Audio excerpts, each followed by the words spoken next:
আশা করি ভালো আছেন। আজকে একটা বিষয় নিয়ে কথা বলবো, ইনফরমেটিভ ভিডিও। এটাতে ইনফরমেশন পাবেন আশা করি ইনশাল্লাহ।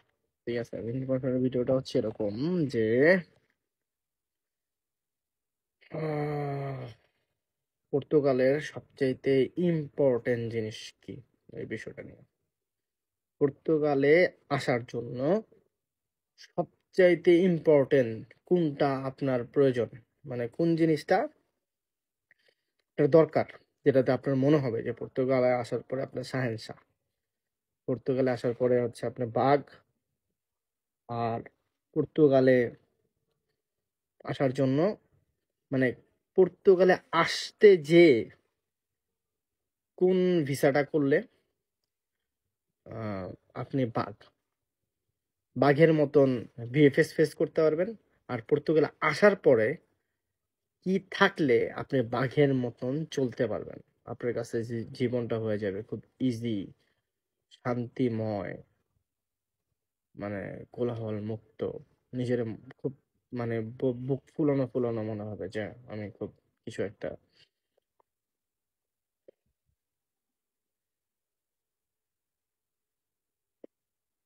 তো সে বিষয়ে আলাপ করব।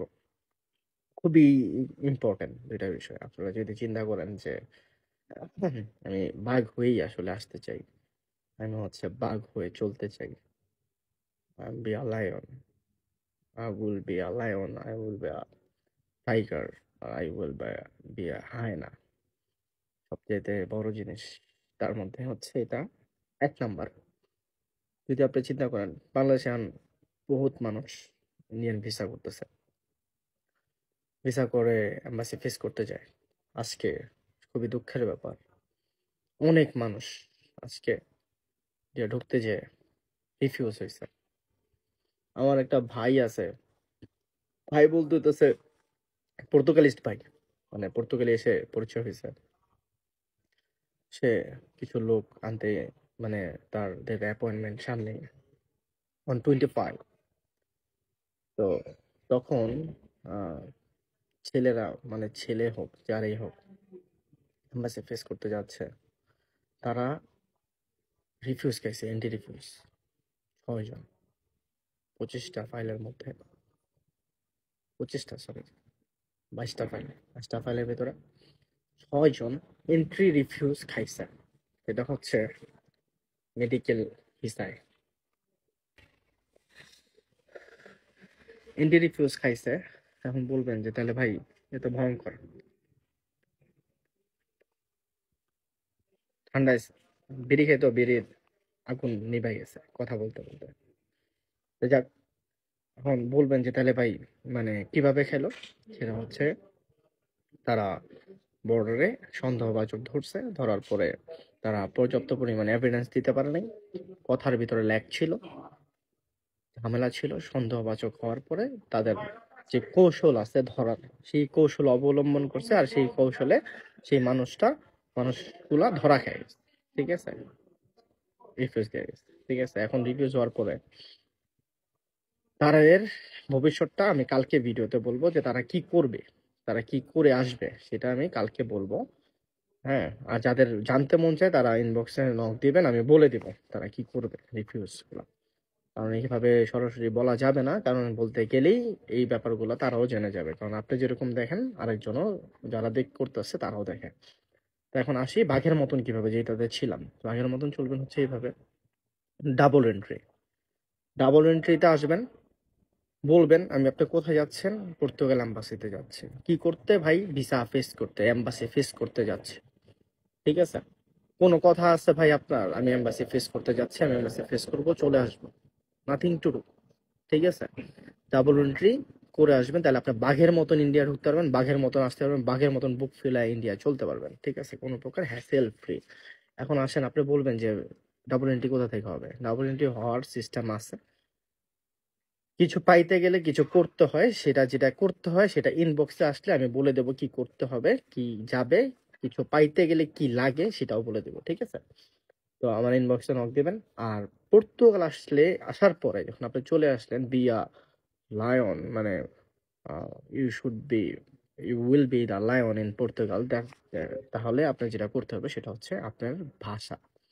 আপনার পর্তুগালের ভাষাটা এরকম ভাবে আয়ত্ত করতে হবে, তাদের অনেক স্পিডে কথা বলে। আপনি ওখান থেকে আসবেন হচ্ছে রিক্সার গতিতে ভাষা শিখে, এখানে আসার পর দেখবেন সবাই ট্রেনের গতিতে কথা বলে, ট্রেন না প্লেনের গতিতে কথা বলে, দেখবেন আপনার মাথা নষ্ট হয়ে যেতেছে। তো তখন কি করবেন, আপনি এই ভাষাগুলা মুখে চর্চা করবেন, ইউটিউব হোক যাই হোক, যে ভাষাগুলো বোঝার চেষ্টা করবেন, যেটা আপনি শিখছেন সেটা চর্চা করার চেষ্টা করবেন, স্পিডলি তারা যেভাবে বলে ওইভাবে বলার চেষ্টা করবেন। তো এখন আসি ভাষা শিখলে কিভাবে আপনি লায়ন হবেন। ঠিক আছে, এইখানে পর্তুগিজরা বা হচ্ছে ফরেনাররা আপনার সাথে ফ্রেঞ্চ ভাষায় কথা বলে, বা হচ্ছে পর্তুগিজের মাদার ল্যাঙ্গুয়েজ ফ্রেঞ্চ, ফ্রেঞ্চের সাথে সিমিলার। ঠিক আছে, লাইক আমাদের হচ্ছে ঢাকার ভাষা আর চিরঙের ভাষা মিলে না, এটা ধরেন চিরগং আর ফ্রেঞ্চ হচ্ছে ঢাকা। ঠিক আছে, সিমিলারিটি অনেক বেশি। তো মাদার ল্যাঙ্গুয়েজ যেহেতু আপনার ফ্রেঞ্চ, সেক্ষেত্রে আপনি ফ্রেঞ্চটা খুব ইজিলি জেনে জানবেন, এখানে আসলেই কথার তালে তালে বুঝে যাবেন, এটা আলাদা বিষয়। কিন্তু পর্তুগিজ ভাষা যখন আপনি শিখবেন, তখন একটা পর্তুগিজের সাথে আপনি রিপ্লে করতে পারবেন, একটা পর্তুগিজের সাথে আপনি কথা বলতে পারবেন। যখন একটা পর্তুগিজের সাথে আপনি কথা বলবেন, সেখানে আপনার জব বলেন, কাজ বলেন, বিজনেস বলেন, এতটা ইজিয়ার হয়ে যাবে, এতগুলি রাস্তা বের হবে, তা আপনি কল্পনাও করতে পারবেন না যে আপনার লাইফটা এতটা ইজি হয়ে গেছে। আপনার কোনো জায়গায় বাইন্ডিংস নাই। আপনি যেখানে জবে যাচ্ছেন, আপনার জবটাকে, কাজটাকে ফুটায় ধরার জন্য আপনাকে তাকে এক্সপ্লেইন করতে হবে যে আমি এখানে কাজ করছি, এই কাজগুলা করছি। এটা আপনি যখন আপনি ইংলিশে বলতে আসেন, আপনাকে সে কেয়ারই করবে না। ঠিক আছে, আপনি যখন একটা পর্তুগিজে তাদের বুঝায় বলবেন, সে আপনার সাথে গল্প করার জন্য ইন্টারেস্টেড হয়ে যাবে, সে আপনার সাথে কথা বাড়াবে, কথা বলবেন। যখন আপনার মাধুর্যটা দিয়ে বলতে পারবেন, তখন বাড়াতে পারবেন, তখন আপনি এখানে একটা বাঘ হিসেবে বা একটা সিংহ বা একটা হায়না হিসেবে ঢুকতে পারবেন। তো ভাই, যদি আপনি চান ইয়েতে ঢুকবেন, ইন্ডিয়া ঢুকবেন, তাহলে হচ্ছে ওই ভিসাটা করেন যেভাবে আপনি ইন্ডিয়া ঢুকতে পারবেন। কারণ ভাই অনেকে মেডিকেল টেডিকেল করতেছে। ঠিক আছে, অনেকে যা কথার বিপাকে পড়ে ধরা খেয়ে যাচ্ছে। আবার অনেকে হচ্ছে লায়নের মতন ঢুকতেছে। তো লায়নের মতন ঢোকার রাস্তা যেটা, সেটা আছে, অবশ্যই অবশ্যই আছে। যোগাযোগ করেন, ব্যবস্থা করে দিব। ঠিক আছে, হওয়ার পরে, না হলে নাই। ঠিক আছে, হওয়ার পরেই সবকিছুই। ঠিক আছে, without any kind of advance. আর এখানে আসার পরে যেটা হবে, আপনি যদি ওটা কোর্সটা করে আসেন A1, তাহলে এখানে আপনি A1 হয়ে আসবেন হচ্ছে আহ, বিড়ালের মতন। লাইক বিড়াল, বিড়াল যেরকম বাঘের একটা ছোট মানে বাঘের মাসি, ছোট বিড়াল, মানে আপনি A1 করে আসছেন। এখানে আসার পরে প্র্যাকটিস করার পরে A2টা কমপ্লিট যখন হয়ে যাবে, মানে আপনি এখন ভাষা থ্রুলি বলতে পারবেন, তখন you will be a lion, ইনশাআল্লাহ। ঠিক আছে, তো এই দুইটা জিনিস মাথায় রেখে অবশ্যই এটার উপরে আমল আনবেন, চেষ্টা করবেন।